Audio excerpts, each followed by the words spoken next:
Yes, Seymour. I do think I can get Sean Connery out of retirement to do the Fight Club reboot. I mean, why wouldn't he be all over it? Who wants to go out on League of Extraordinary Gentlemen? I know I wouldn't. I mean, it's better than, what was that, Mooseport movie? Yeah, don't even get me started. Anyway, Sean Connery as Brad Pitt's character. Jennifer Lawrence as Edward Norton's character. And Meatloaf comes back to reprise Bob, even though he died in the first movie. What do you think?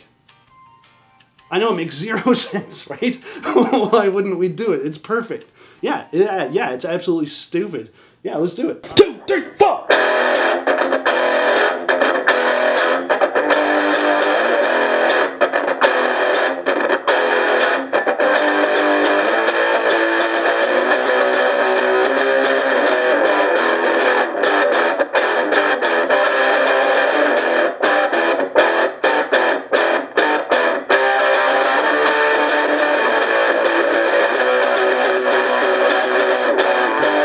Come on, sit down, what are you waiting for?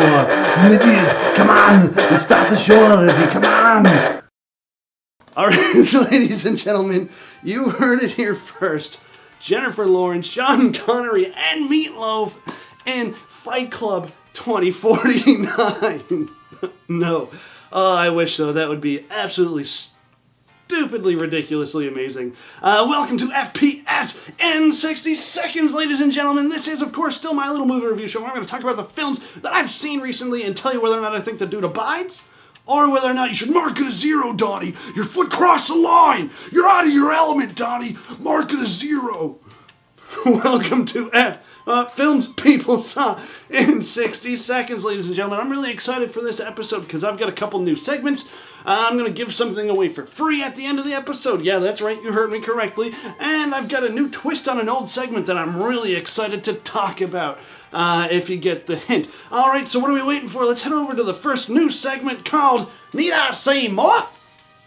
Alright, ladies and gentlemen, welcome to the first ever Need I Say More segment. And I don't know why I'm doing that voice, it just kind of seems necessary. Anyway, I'm going to be talking about a little indie movie that you might have heard called Black Panther. Need I Say More? 4.5? No, I give it a 4.75 out of 5 holy hand grenades of Antioch. Need I say more?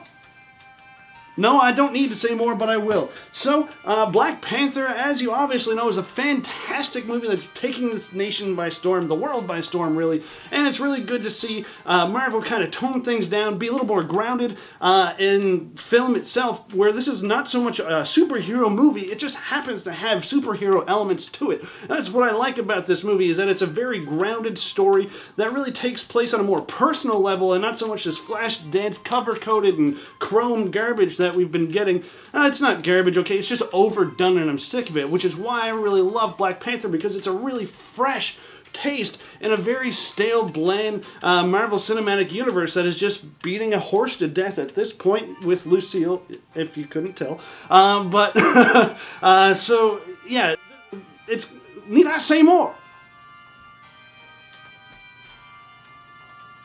Ladies and gentlemen, are you ready for the next segment?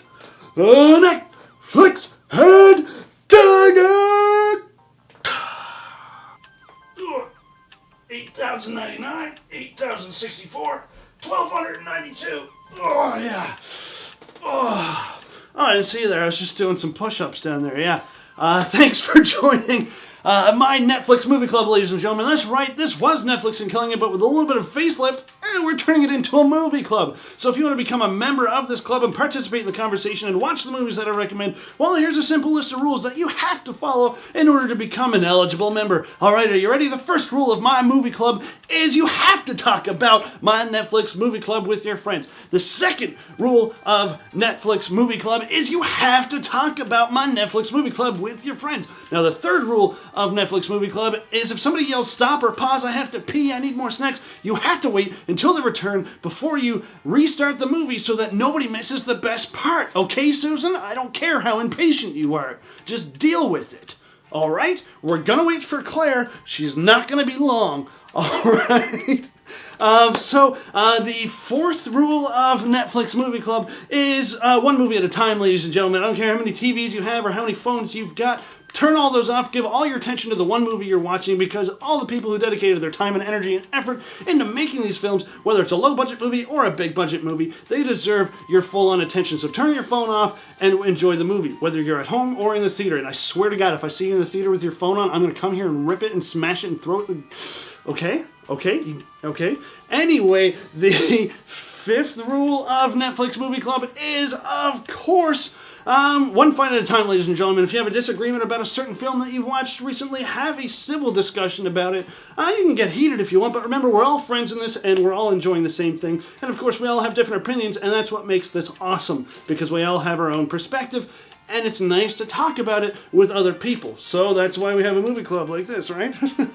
Anyway, the sixth rule of Netflix Movie Club is no shoes, no shirts, no rings, no ties. No, I'm just joking. Of course I recommend clothes, especially if you have company over.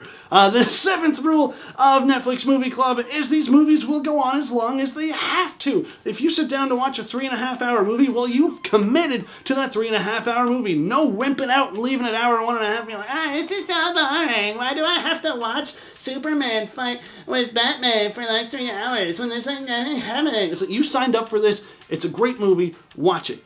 I could be talking about a lot of movies there. But the eighth and final rule of Netflix Movie Club is, if this is your first time at Netflix Movie Club, you have to watch these movies, and you have to participate in the conversation next week, and you have to tell your friends about it, because that's what this is all about. So thank you, ladies and gentlemen, and welcome to my Netflix Movie Club. So the first two movies that I want to recommend that you watch before the next episode is Brigsby Bear and Coherence. Brigsby Bear is a fantastic little indie drama coming-of-age story about a man at age 25 finds out his parents actually kidnapped him at birth, and they're not his real parents, and he has to reintegrate with his real family. Mark Hamill makes a fantastic cameo appearance in this film, and I can't recommend it enough. The other movie, Coherence, is another little independent, but this time it's a thriller, suspense, kind of sci-fi movie, and it's so well done, so well written, and it's a fresh take on this kind of genre, and it's... Go watch these movies. Coherence and Brigsby Bear on Netflix right now. You're welcome, and thank you for joining the club, and make sure you get your parking validated and your sticker stamped for the book of the week. Up next we have the main event. It's a fatal three-way. What? That's right, ladies and gentlemen, we're at the fatal three-way. 3 movies go in, 1 movie comes out, the ultimate champion. So I'm going to call this Live, Die, Repeat, or fatal three-way, or something along this lines, because I've got 3 movies, and there's 1 clear winner and 2 clear losers. But the one I'll let live would be Tomb Raider. And the reason why I'm letting this live is because it sets up the sequel so well.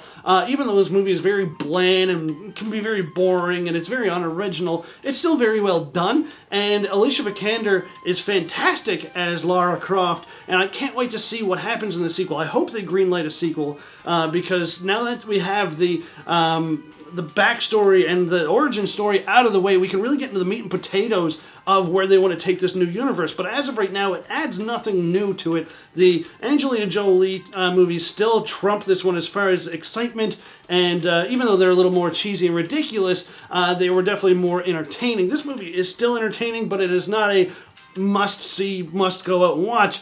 The next one, I'm going to call it now, is going to be a must-see movie, even though this one kind of fell flat out of the tree. Tomb Raider, I'm going to give you a passing grade, but just barely. I'll give you a 2.75 out of 5 holy hand grenades of Antioch.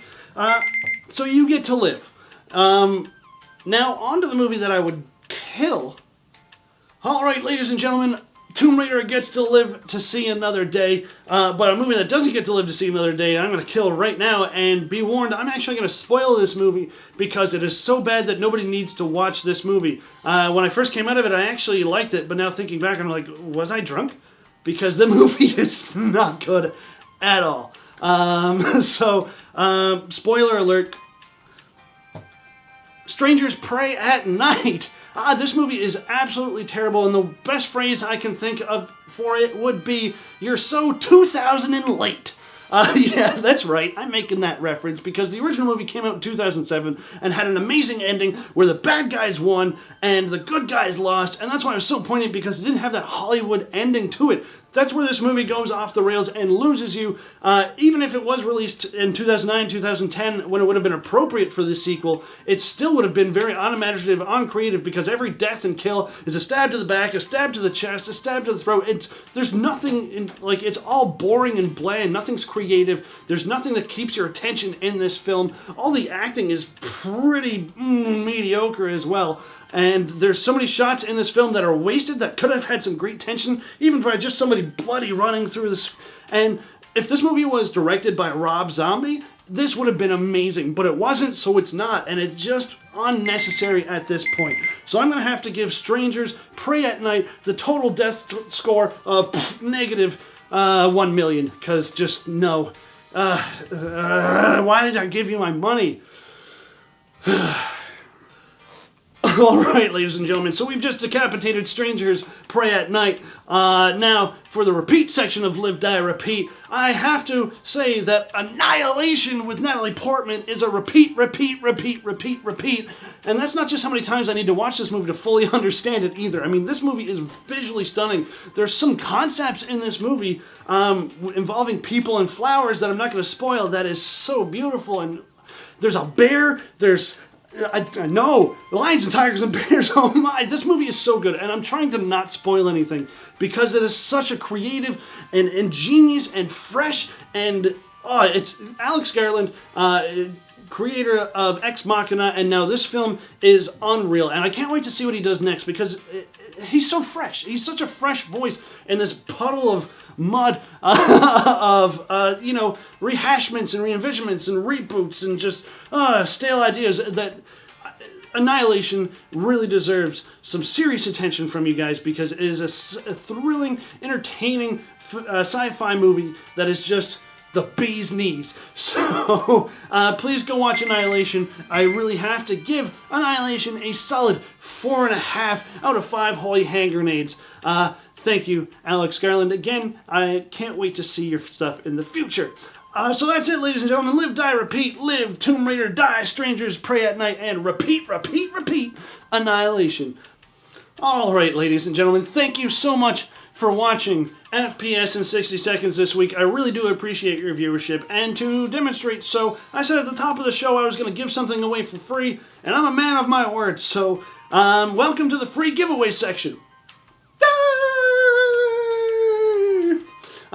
So in honor of Steven Spielberg's Ready Player One coming out on Friday, I figured I would have a little contest to see who would win a copy of Indiana Jones and the Raiders of the Lost Ark. Yeah, that's the one I'm holding. On this technologically up-to-date VHS version of Raiders of the Lost Ark. This could be yours. All you have to do to be eligible is to leave a comment down below in the YouTube's comments section as to what your favorite Steven Spielberg movie is. Maybe a sentence as to why, but really just tell me what your favorite Steven Spielberg movie is. I'll put your name into a hat, and next video I will draw a name out, and then whoever's name comes out, I will send you this video. That's right, you could have your very own copy of Raiders of the Lost Ark. Are you ready, Player One?